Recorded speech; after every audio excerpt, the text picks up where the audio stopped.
Hey kids, it is Scott again, gonna share one of my favorite Bible stories again with you guys this morning and show another animated version of the story at the end. It's so good to kind of see you, for you to see me. It's good to be seen this morning as I'm outside right here by the river.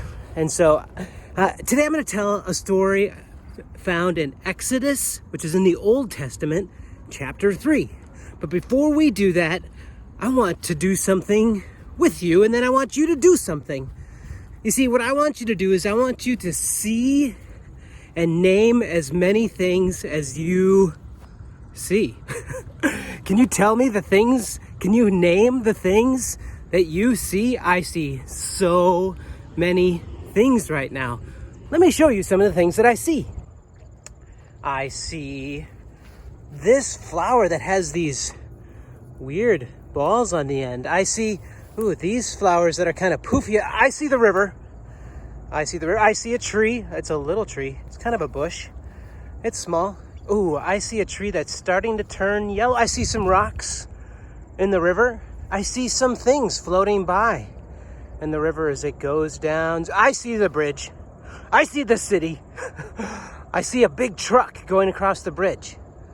I see the library that's across the river.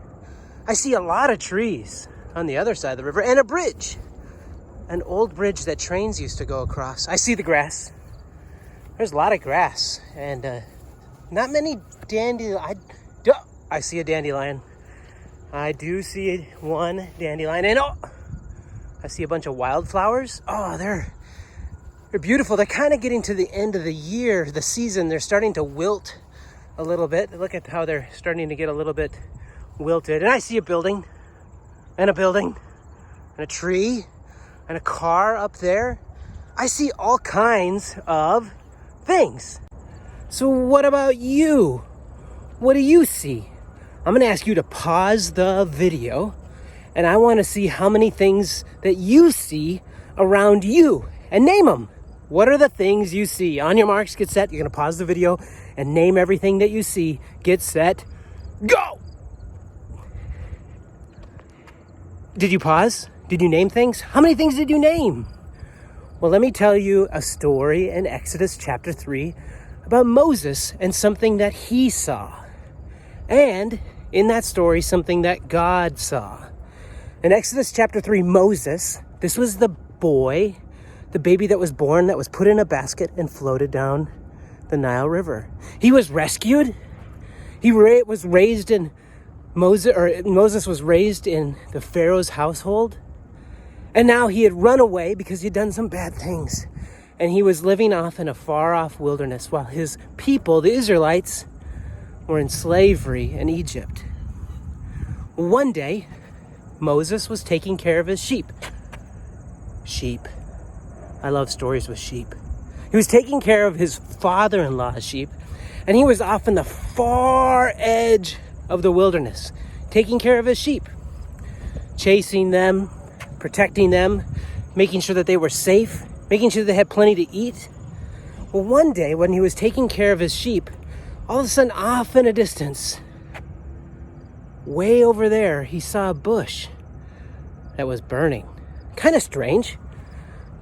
Remember all the things that you saw? Moses saw a bush that was burning. And so he starts to walk towards it. And as he gets closer, something is really strange about this burning bush. You see, it's on fire, but it's like it's not burning. I don't even really know what that looks like. A bush that's burning, that's not burning? Is it burning? It's a great question. I don't know. But Moses walked closer because he saw this bush. And as he got really, really close to it, all of a sudden, a voice came out of the bush and said, "Take off your shoes, for the ground in which you're standing is holy." It was the voice of God. God was speaking from that burning bush. Now, Moses got so scared, like I would too. I would get really scared if all of a sudden a bush was talking to me, telling me to take off my shoes.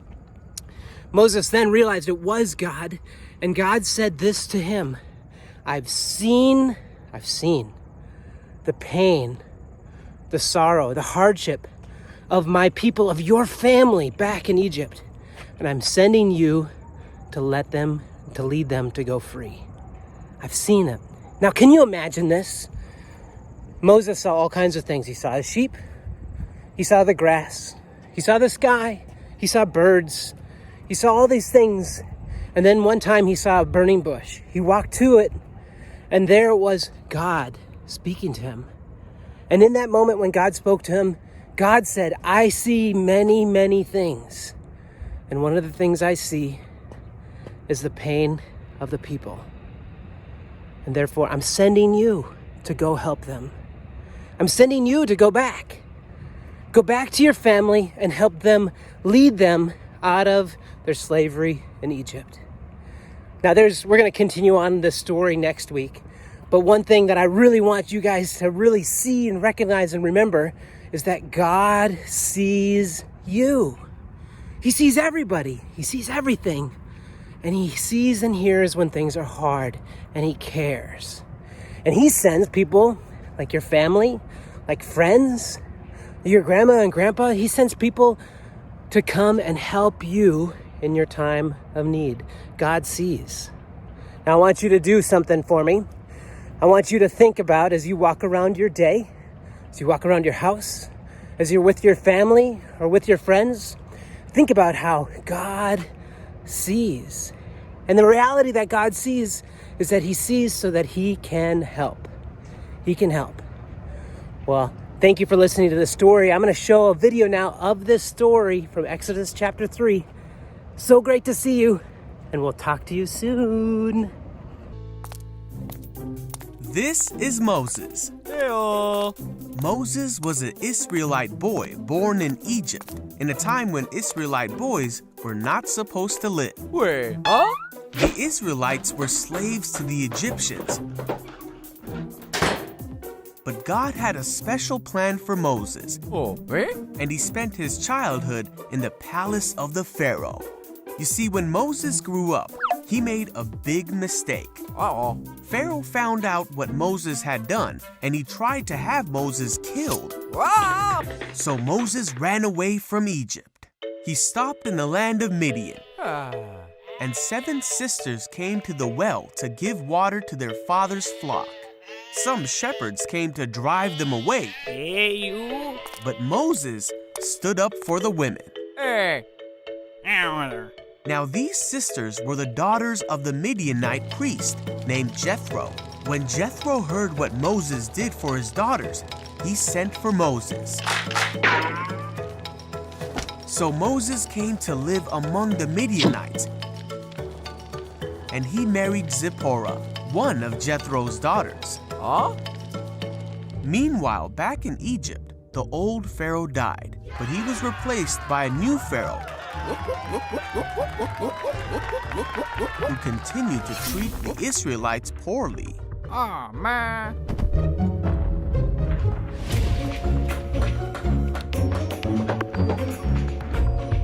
The Israelites cried out to God because of the terrible things that the Pharaoh made them do. God heard these people and knew it was time to act.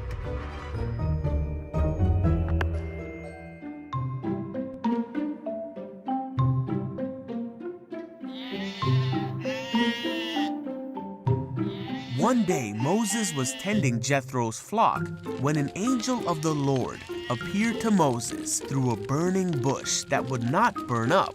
What? Oh. Moses stopped to look at the bush, and he heard the voice of God say, "Moses, Moses." Hello? God then told Moses how sad he was because of the suffering of his people.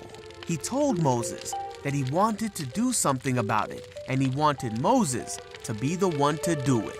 Oh, man. But Moses did not think he was the right person to go.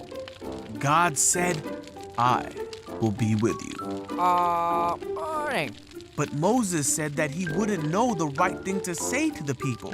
So God said to tell the people that God himself had sent him, and promised Moses that his plan would be fulfilled through Moses.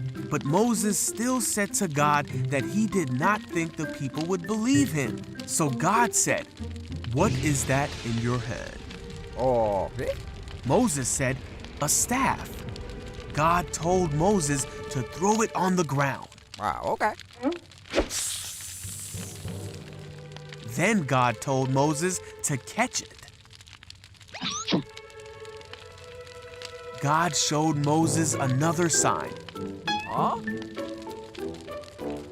Phew. and told him to show these signs to the people if they did not believe what he said.